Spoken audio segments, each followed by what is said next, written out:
बच्चों ये क्वेश्चन जो है एनसीएससी का बहुत ही इंपॉर्टेंट क्वेश्चन है।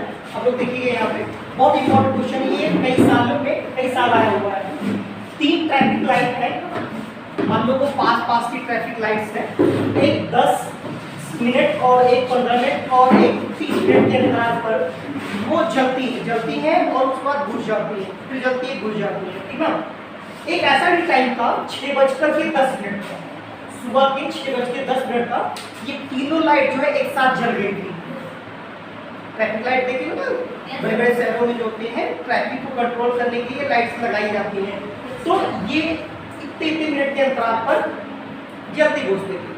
लेकिन एक टाइम ऐसा आया था 6:10 पे, जो कि ये तीनों लाइट जो है ना एक साथ जल गई थी। कह रहे ऐसा जो है, कह रहे अगली बार ऐसा कब समय आएगा जब ये तीनों एक बार फिर से एक साथ ही चलेगी, ठीक है ना। तो ऐसे क्वेश्चंस के लिए हम इस 10, 15 और 20 का फैक्टर कर लेंगे, ऐसे निकाल लेते हैं सीधे सीधे। यहाँ पे देखो 2 से डिवाइड करेंगे, 2 × 5 = 10, यहाँ 15 आ जाएगा, 2 और यहाँ पे आ जाएगा 2 × 2 = 20। फिर से 2 से काटते हैं 5, 15 और यहाँ पे 5 आ गया। अब हम 20 से काटेंगे 5, यहाँ पर 3 × 5 = 15 और यहाँ पे 5 आ गया, ठीक है ना। अब तीनों 5 से कट ही जाएंगे, ठीक है ना। अब तीनों को मल्टीप्लाई कर लेते हैं, 2 × 2 = 4 हो गया और 4 × 3 = 12 हो जाएगा और 12 × 5 = 60 आ जाएगा। 60 क्या आएगा, 60 जो है मिनट आएगा, क्योंकि ये सारे मिनट भी थे, मिनट का ही फैक्टर ने किया है, तो ये सारे मिनट ही आएंगे। अब आपको पता होना चाहिए कि 60 मिनट जो होते हैं वो 1 घंटे के बराबर होते हैं। 60 मिनट जो होता है वो 1 घंटा, मतलब 1 घंटा बाद जो है वो फिर से जलेगा। तो हमारी पहली बार जो लाइट जली थी वो 6:10 पर जली थी, और 1 घंटा इसमें और प्लस कर देंगे, 1 घंटा प्लस करेंगे आप, तो कब जलेगी भाई, 7:10 पर ये फिर से जल जाएगी, ठीक है। तो बच्चों ये हमारे टेस्ट का क्वेश्चन है, जो हमने कल टेस्ट दिया था उसका एक क्वेश्चन था। बच्चे बता रहे थे ये मुझे समझ नहीं आया है। देखिए ये कि 86 से कम है तो वो संख्या बतानी है, ठीक है ना। जब भी ऐसा क्वेश्चन आया है तो आपको एक शॉर्ट मेथड बता देते हैं, वो बहुत ही कम समय में आप आंसर लेते आए, ठीक है ना। लॉन्ग मेथड थोड़ा सा जाएंगे, ये लगेगा लॉन्ग मेथड से लग जाएगा, लेकिन उसमें समय ज़्यादा लगेगा, ठीक है। हमें कम समय में आपका आंसर लेके आना है। तो ऐसे क्वेश्चंस को क्या करेंगे, जब कहते हैं उतनी ही अधिक है जितनी की कम, तो दोनों नंबर को आप लोग जोड़ लेंगे और जोड़ करके 2 से डिवाइड कर देंगे। दोनों को जोड़ लीजिए, 6 × 6 = 12 हो गया और 8 × 5 = 13 = 14 हो गया, ठीक ना। 14 के 2 से भाग कर देंगे इसको, 2 × 7 = 14, 71 आ गया। हमारा आंसर क्या हो जाएगा, 71 आ जाएगा, ठीक है। दूसरा क्वेश्चन जो बच्चों को बहुत कम समझ में आया है और ये लगा भी नहीं पाए, एक संख्या जब उसको 3 गुना करते हैं तो वो वर्ग बन जाती है। वर्ग मीन्स किसी संख्या का उसी संख्या में गुणा करना, वो वर्ग कहलाता है। तो जब उसको 3 गुना करते हैं तो वो वर्ग बन जाती है, और जब उसको भाग देते हैं तो वो एक वर्ग बन जाती है। तो वो संख्या कौन सी है, ऑप्शन में था 24, 18, 27 और 14, ये 4 ऑप्शन थे। तो एक काम करते हैं, हम चेक कर लेते हैं, इसी आंसर को लेकर हम चेक कर लेते हैं। पहले हम 24 को हम 3 गुना करते हैं, ठीक है ना। 24 को 3 से गुणा करते हैं तो 4 × 12, 2 हासिल 1 आया, 3 × 6 = 7। क्या ये वर्ग है, वर्ग नहीं, ये पहला ऑप्शन हमारा गलत हो गया।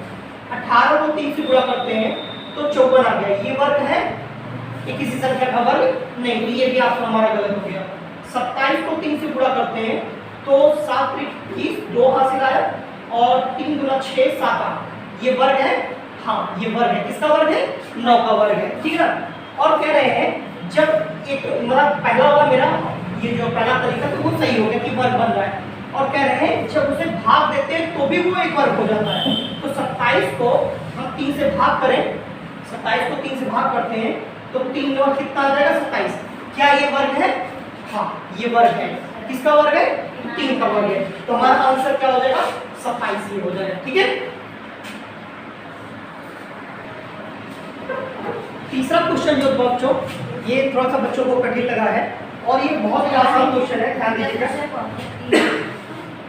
राजेश का भार राम के भार से 5 किलोग्राम कम है तथा नेहा का भार राम के भार से 3 किलोग्राम अधिक है। ये तीनों का भार 103 किलोग्राम हो तो राम का भार क्या हो। ठीक है, ऐसे क्वेश्चंस के लिए क्या करेंगे, 3 कैंडिडेट है, राजेश, राम और नेहा। देखो तीनों को हम लिख लेते हैं, यहाँ पे लिख लेते हैं राजेश, राम और नेहा। ठीक है ना। पहला बोला राजेश का भार राम के भार से 5 किलोग्राम, ये 5 किलोग्राम कम थे राम के भार से। राम का भार तो बताया नहीं गया है, राम का भार मुझे बताया गया नहीं बताया गया, तो यहाँ पे राम का भार मान लेते हैं ये x है। तो ये कितना है, इनसे जो है इनसे ये 5 किलोग्राम कम है, तो x माइनस 5 लिख लेंगे। ये जितना इनका भार है उतना इनका भार है इनका भी, लेकिन 5 किलोग्राम इनसे कम है, तो x माइनस 5 हो गया। ठीक, कितना समझ में आया। अब नेहा, तीसरा क्वेश्चन आ गया नेहा। नेहा का भार राम के भार से 3 किलोग्राम अधिक है, तो ये हो जाएगा कितना, x प्लस 3 हो जाएगा। ठीक है ना। क्यों, क्योंकि नेहा का जो भार है वो राम के भार से 3 किलोग्राम ज्यादा है, तो राम का भार जितना उतना है ही, लेकिन इससे 3 किलोग्राम ज्यादा है। इतनी चीज समझ होगी। अब कह रहे हैं अगर तीनों को, ये तीनों का भार, कह रहे हैं तीनों का भार जोड़ा जाए तो 103 किलोग्राम होता है। तीनों को अगर हम जोड़ लें, तीनों को जोड़ लें तो 103 हो जाता है, तो राम का भार निकालेंगे। पहले हम यहाँ से x की वैल्यू निकाल लेते हैं। यहाँ देखिए x कितने x हो गए मेरे पास, 3x हो गया। यहाँ देखिए माइनस में 5 प्लस में 3, माइनस में 5 प्लस में 3, क्या आंसर मिलेगा, माइनस में 2 मिल जाएगा। ठीक है ना, इक्वल टू हो जाएगा 103। अब -2 ये उस साइड में जाएगा तो हो जाएगा कितना, 105 हो जाएगा। 2 जाकर यहाँ माइनस है, उस साइड में गया तो ये प्लस हो जाएगा, 105 हो गया। अब यहाँ पे x और 3 का मल्टीप्लेक्शन हो रहा है, बीच में क्या साइन है, मल्टीप्लेक्शन हो रहा है। ठीक है ना, तो ये 3 उधर जाएगा तो डिवाइड करने लगेगा। x इक्वल टू हो जाएगा 105 1 में 3, 3 3 जा 9, 3 5 जा 15, x की वैल्यू आ गई 35। और x को किसको माना था मैंने, राम को माना था। तो राम का भार कितना आ जाएगा, 35 किलोग्राम आ जाएगा। और यही मुझसे पूछा जा रहा है राम का भार कितना हो जाएगा।